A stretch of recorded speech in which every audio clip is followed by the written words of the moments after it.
Good morning guys. সকাল আমার শুরু হয়ে গেছে আর আমি এখন মিঠামিঠির জন্য ডিম ছাড়াচ্ছি। নিচে ওরা বসে আছে, কতক্ষণে মাম্মি দেবে।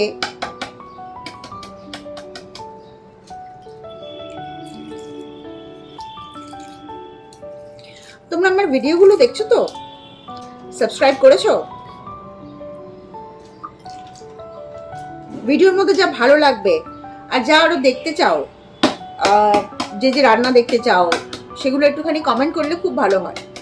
আমি সেই অনুযায়ী তাহলে ভিডিওগুলো আপলোড করতে পারবো, সেই অনুযায়ী রান্না করতে পারবো। এখন তো আমি নিজের মতো যা মনে হয় সেগুলো দিই। ভিডিওগুলো দেখবে, ভালো লাগবে। চলো আমি মিঠামিঠির খাবারটা দিয়ে দিই, ওদের খাইয়ে দাইয়ে তারপরে আবার তোমাদের সাথে কথা বলছি, ঠিক আছে? চলো। চাটা ঝটপট বসিয়ে দিলাম, এরপর চা বানিয়ে সোফায় গিয়ে বসলাম চা নিয়ে, আর সাথে সেই মিঠামিঠি।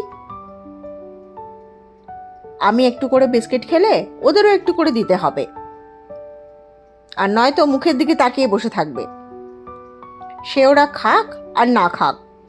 এই সময় আমার একটা ফোন এসে গেছিল, তাই ভিডিও করতে করতেই আমি ফোনে কথা বলছিলাম আর চা খাচ্ছিলাম।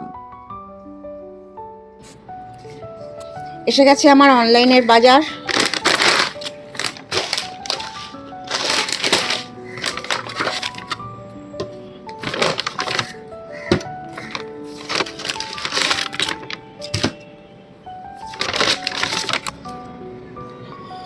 এই যে এগুলো আনিয়েছি, আজকে ভাবছি একটু পনির বানাবো, তাই পনির আনিয়েছি, দই আর মসলি আমার খাবার, আর একটা দুধ আনিয়েছি। এ কটা জিনিস আনিয়েছি। আর জল, এই জলটা এখন আমাকে রোজই কিনে খেতে হচ্ছে। তোমাদের বলেছিলাম ফিল্টার খারাপ হয়ে গেছে। যাই, এগুলোকে এবার ঠিকঠাক করে রেখে আবার তোমাদের সাথে পরে কথা বলছি, ঠিক আছে? এগুলো গুছিয়ে রাখি, দুধ ফুধগুলো নালে আবার নষ্ট হয়ে যাবে। গতকালের ভিডিওতে যখন বোনের ছবিটা তোমাদের দেখালাম, তোমাদের বলেছিলাম যে বোনের কথা তোমাদের অন্য কোনো একটা ভিডিওতে বলবো, কিন্তু ভাবলাম আজকেই কেন নয়, আজকে তোমাদের একটু বোনের সম্পর্কে বলি। প্রথম ছবি যেটা দেখলে সেটা আমার সাথে ছিল, এটা বোনের নাচের ছবি। আর এইটা আমাদের ভাই বোন বন্ধু বান্ধবদের সাথে আমাদের অনেক ছোট বয়সের একটা গ্রুপ ছবি।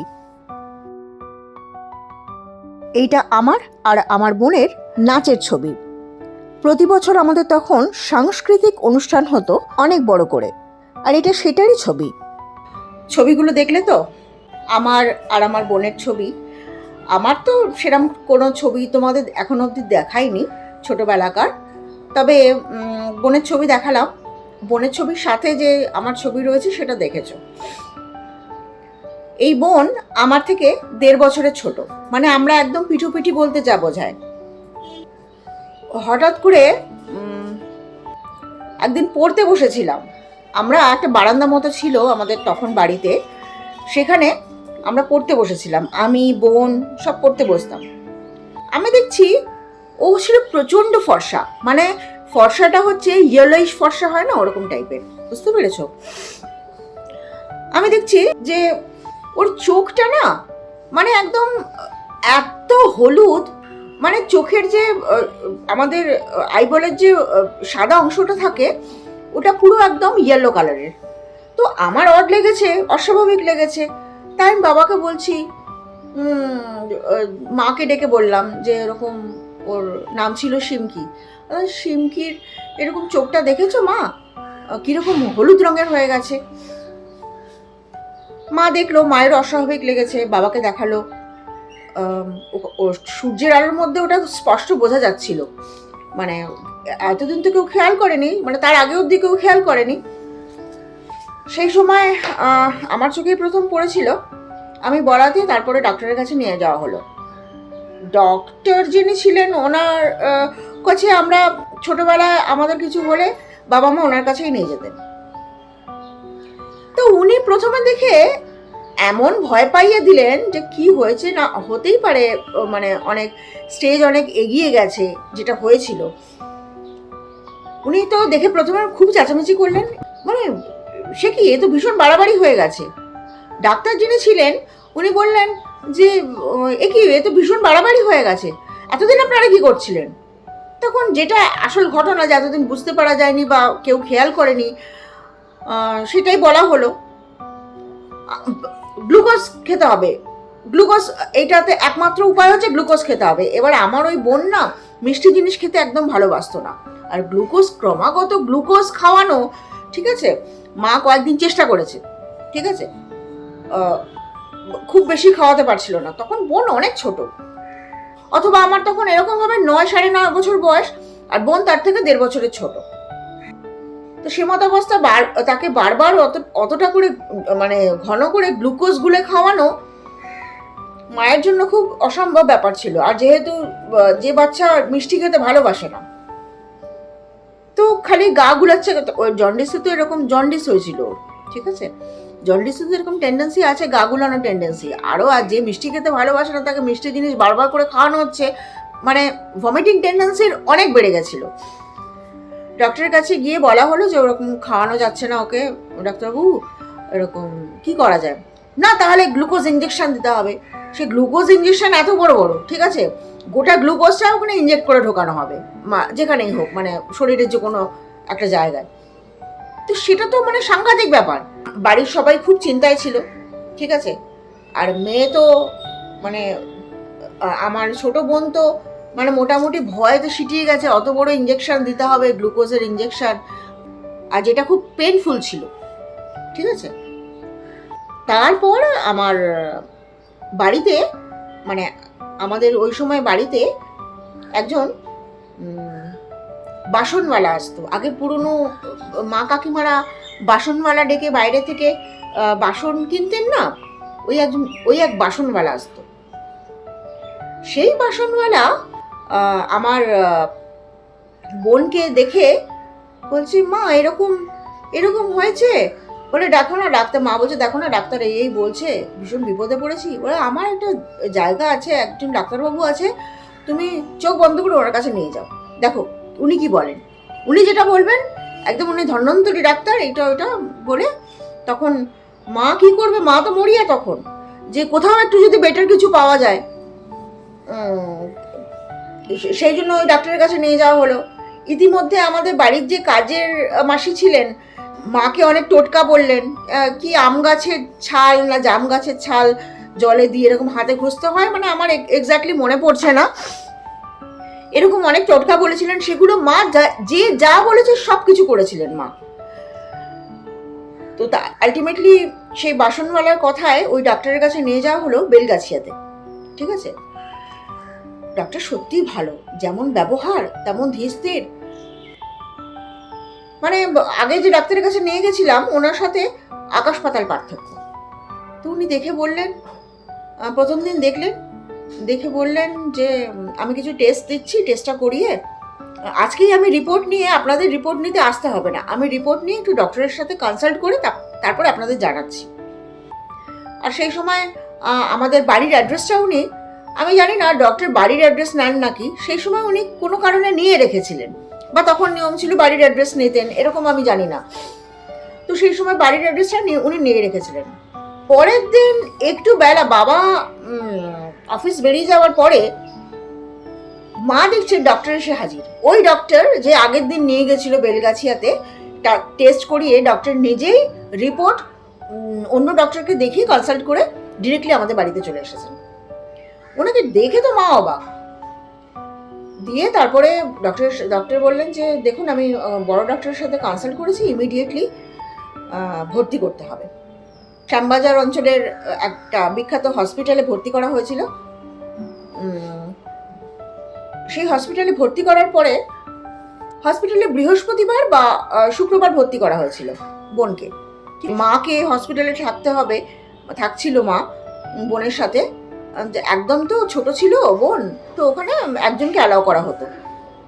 তো মা ছিল, আর তখন আমাদেরকে দেখবে, আমরাও তো ছোট ছোট, তখন আমার বড় ভাই ছিল আর আমি ছিলাম, বাবা যাতায়াত করছে, বারবার অফিস করছে, প্লাস হসপিটাল ঘর করছে। বোনকে ওইরকম বৃহস্পতিবার শুক্রবার ভর্তি করা হয়েছিল। শনিবার দিন বোন চলে গেল কোমায়। বুঝতে পেরেছ?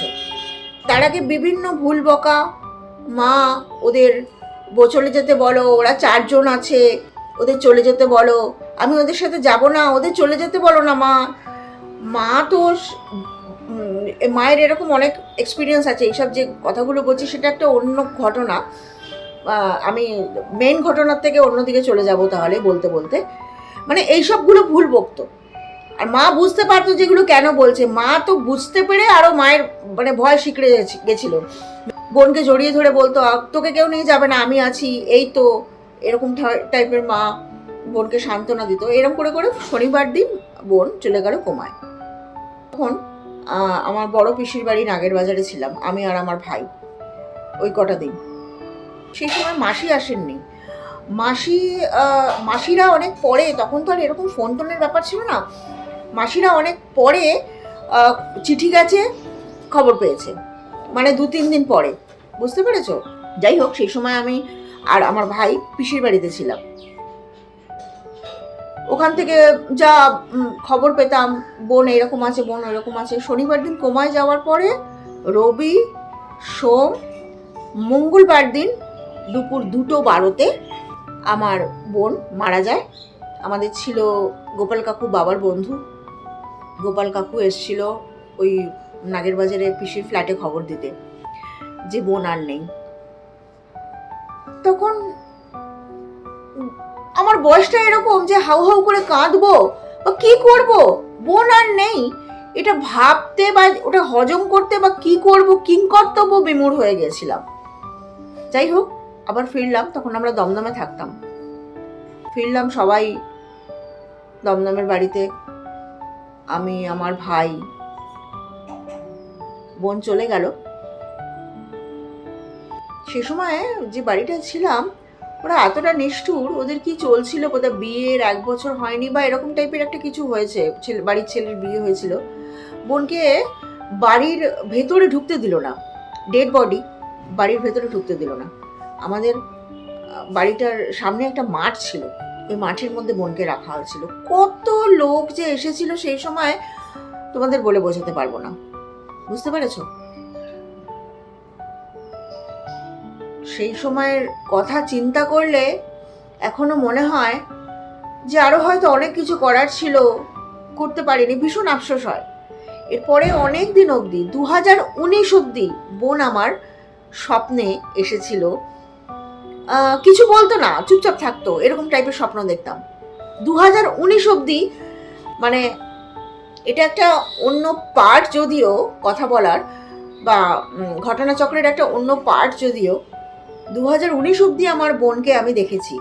মানে ততদিন অবধি আমার বোনের আত্মা মুক্তি পায়নি। বুঝতে পেরেছো?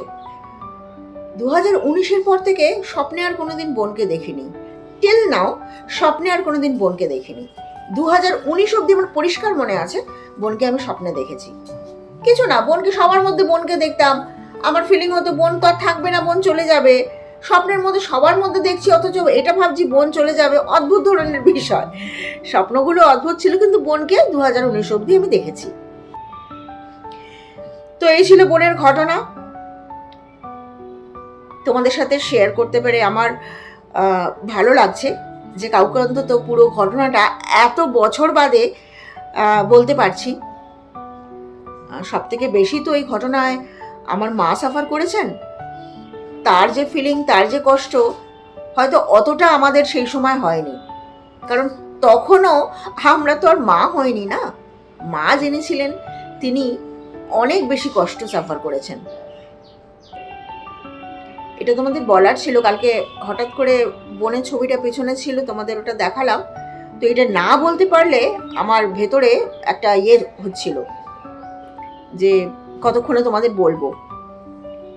চলো আবার পরে কথা বলছি। বুঝতে পারছো নিশ্চয়ই, রান্নাঘরে চলে এসেছি। আজকে তো তোমাদের বললাম পনির বানাবো, ওটাই ভেবেছি, আর ওটা ভেবেই পনিরটা আনিয়েছি। ঠিক আছে, তো আমি পনির নিয়ে নিয়েছি। আমি পনির নিয়ে নিয়েছি, দেখো এটাকে এবার টুকরো করে কেটে নেব। দেখো পনিরগুলোকে আমি এভাবে কেটে নিয়েছি টুকরো করে।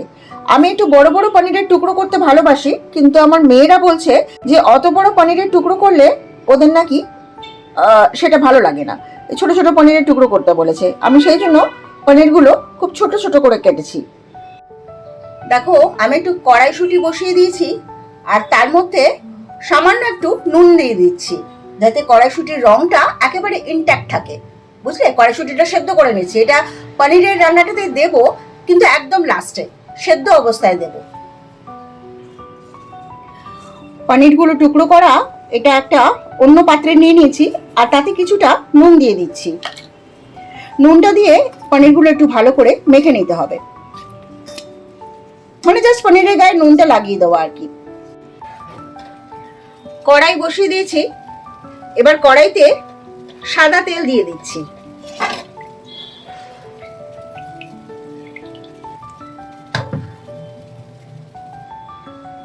কড়াইয়ের তেলটা গরম হয়ে গেছে, এবার আমি আঁচটা কমিয়ে পনিরগুলো আস্তে আস্তে ছাড়তে থাকবো।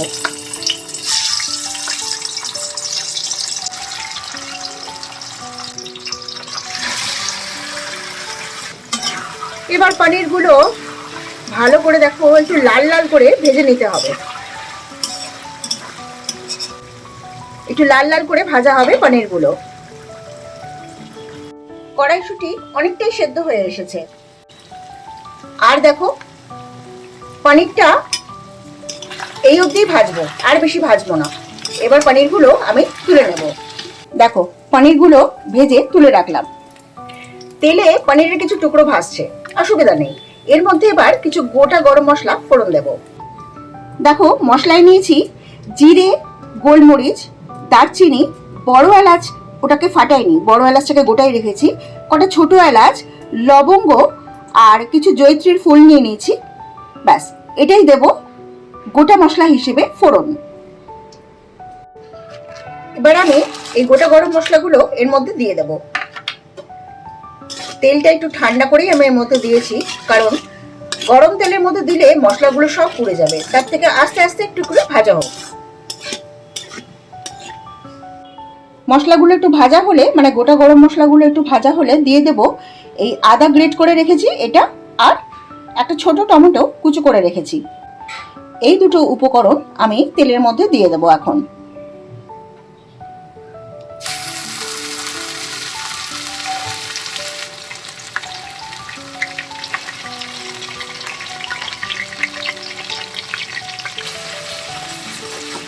এবার খুব ভালো করে এটা ভেজে নেব। আজ কিন্তু খুব একটা ফুলে রাখিনি, মিডিয়ামে রেখেছি এটা ভাজার জন্য, নয়তো এটা পুড়ে যাবে। এবার দেখো কয়েকটা গুঁড়ো মশলা নিয়েছি নুন, চিনি, ভাজা জিরের গুঁড়ো, নিয়েছি শাহি গরম মশলার গুঁড়ো, আর নিয়েছি কাশ্মীরি মির্চের গুঁড়ো। এই কটা মশলা আমি এবার এই তেলের মধ্যে দিয়ে দেব। এই দেখো এগুলো এবার আমি এর মধ্যে দিয়ে দিচ্ছি।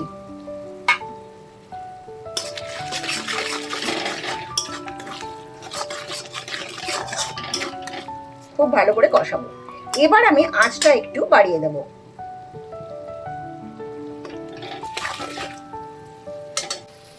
এই প্লেটটা ধুয়ে খুব সামান্য একটু জল আমি এর মধ্যে দিয়ে দিলাম, এতে মশলা কষানোটাও ঠিক হবে, পুড়বে না।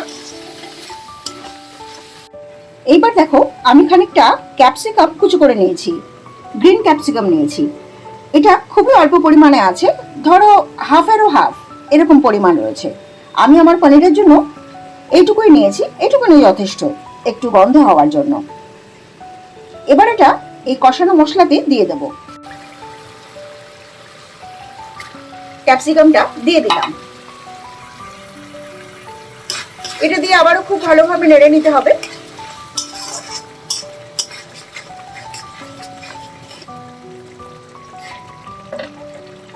যেটা বানাচ্ছি আমি এক্সট্রা কোনো উল্টো পাল্টা মশলা দিইনি, কিন্তু মানে গুঁড়ো মশলা বলছি। যা গোটা মশলা দিয়েছি আর যেরকম ধরনের গোটা মশলা দিয়েছি তাতে অসাধারণ গন্ধ বেরোবে এই রান্নাটায়, অলরেডি বেরোচ্ছে, আমি পাচ্ছি। এদিকে কড়াইশুঁটিগুলো সেদ্ধ করে আমি নামিয়ে নিয়েছি। এই দেখো,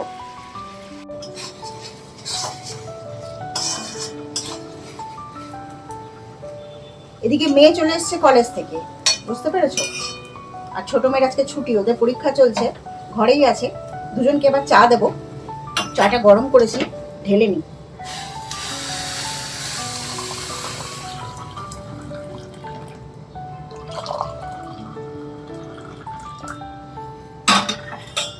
যাই ওদের চাটা দিয়ে আসি, তারপরে বাকি রান্নাটা দেখাচ্ছি, বুঝলে? দেখো মশলাটা কেমন ভাজা ভাজা হয়ে এসেছে, দেখেছো? এবারে আমি যে জিনিসগুলো অ্যাড করব সেটা তোমাদের এবার দেখিয়ে দিই। আমি এই পাত্রে কিছুটা দুধ নিয়ে নিচ্ছি।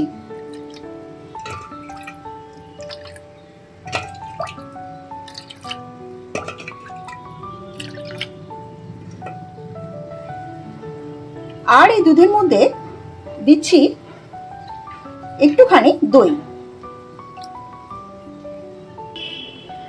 দইটা দুধের মধ্যে খুব ভালো করে ঘুটে নেব, মানে মিশিয়ে নেব আর কি।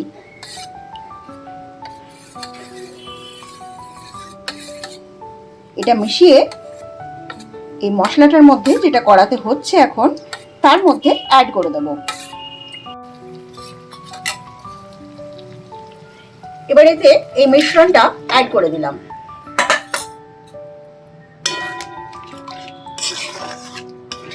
খুব ভালো করে নেড়ে মশলাগুলোর সাথে এই মিশ্রণটা মিশিয়ে নিতে হবে। আর বাকি যেগুলো দইয়ের লাম্পস গুলো তোমরা দেখতে পাচ্ছ, ওগুলো আস্তে আস্তে নাড়তে নাড়তে চলে যাবে। গ্রেভিটা ফুটছে। এবার আমি এর মধ্যে অ্যাড করব যে সেদ্ধ করে কড়াইশুঁটিগুলো রেখেছিলাম, ওইগুলো আবারও ভালো করে মিশিয়ে নিতে হবে।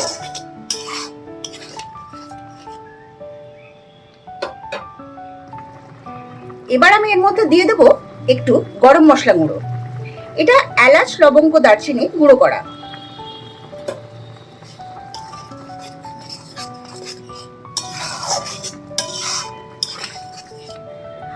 আমি যেহেতু একটু গ্রেভি রাখবো, এটাতে শুকনো শুকনো করবো না, তাই জন্য আমি জল বেশি শুকাবো না। এরপরে আমি এর মধ্যে পনিরটা অ্যাড করে দিচ্ছি। এবার আমি পনিরটা অ্যাড করে দিচ্ছি এর মধ্যে। আবারও খুব ভালোভাবে নেড়ে নিতে হবে।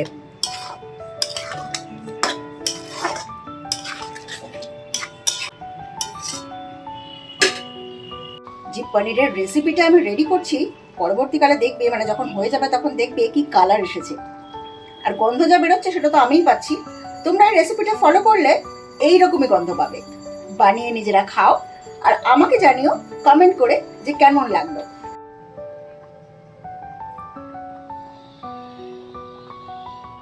এখন এই কালারটা দেখেছো কেমন লাগছে? যেমন তোমাদের বললাম জল শুকোবো না, সেই কারণে আমি আঁচটা কম করে এবার দু একটা জিনিস মিশিয়ে নিই। প্রথমে দিই কিছুটা কসুরি মেথি, তারপরে দিই কাঁচা লঙ্কা। 4টে কাঁচা লঙ্কা আমি এর মধ্যে দিয়ে দিলাম। লঙ্কাগুলো কিন্তু আমি ফাটাইনি বা চিড়িনি। এবার দিয়ে দিচ্ছি এর মধ্যে খানিকটা ঘি। এটার স্বাদ অনেক বাড়িয়ে দেবে। এবার আলতো হাতে নাড়তে হবে যাতে পনিরগুলো ভেঙে না যায়। এতক্ষণে পনিরগুলো ঝরে পড়ে অনেকটা নরম হয়ে গেছে।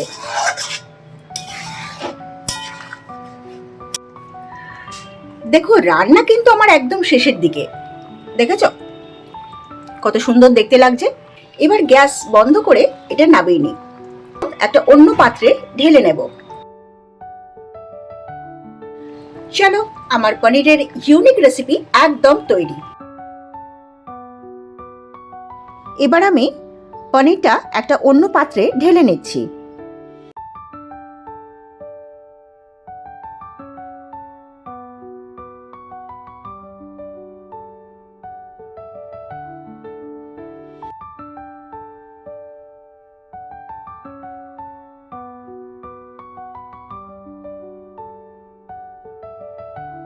আমার পনিরের ইউনিক রেসিপি একদম রেডি। রংটা শুধু দেখো। আমার এই ভিডিও কে কোনখান থেকে দেখছো একটু কমেন্ট করে জানিও প্লিজ।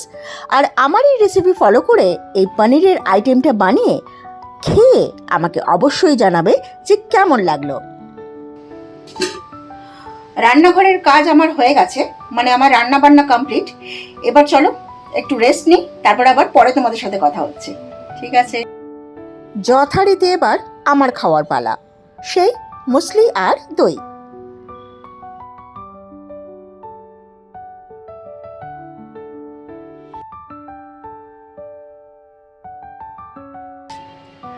নিজে নিজে রান্না যতই করি না কেন, দুপুরবেলা এটা খেতেই আমি অভ্যস্ত।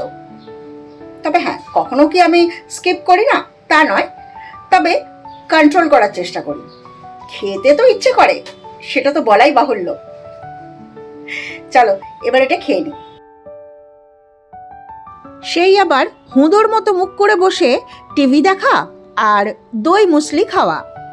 চলো খাওয়াটা কমপ্লিট করে এবার স্নানে যাব।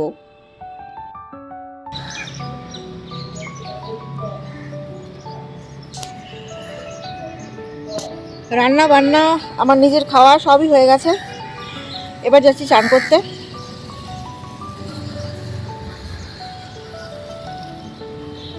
সন্ধ্যেবেলার দিকে আমার বেরোনোর থাকে, তাই আদারওয়াইজ এই বারান্দায় দাঁড়ানো যে কি ভালো লাগে। আমার মা তো সবসময় বিকেলবেলার দিকে এই বারান্দাতেই সময় কাটাতো। এনিওয়ে, বেরোতে হবে, তাড়া আছে। আমি চললাম স্নান করতে, পরে আবার কথা হচ্ছে।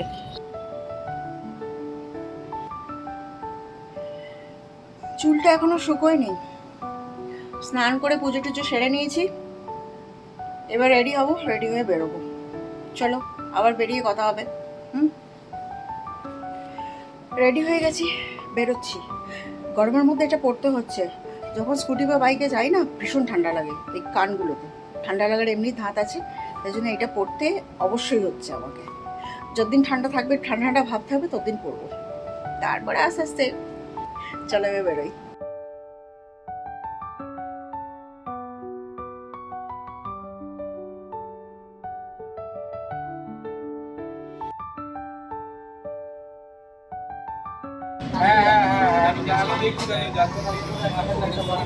রাজার দোকানে একটু চা খেয়ে আবার এখান থেকে রওনা দেব।